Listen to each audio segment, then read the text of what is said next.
Kuidas kasutada infosüsteemi Metsis oma kontaktaadressi muutmiseks? Ajakirja saamise eeldus on korrektne postiaadress. Selle kontrollimiseks või muutmiseks tuleb siseneda infosüsteemi Metsis. Siseneda tuleb süsteemi eesti.ee vahendusel.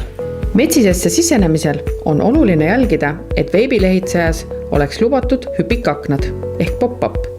Lisainfo hüpikakna lubamiseks saab paremal kuvatud infoviidast. Eesti.ee kaudu sisse logides on võimalik kasutada ID-kaarti, mobiili-ID-d või pangalinki. Pärast portaali sisenemist saab edasi liikuda Metsise süsteemi.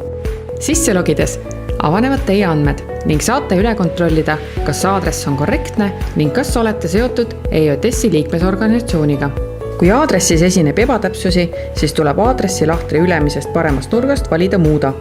Korrektse aadressi sisestamiseks saab kasutada Maa-ameti aadressi otsingut.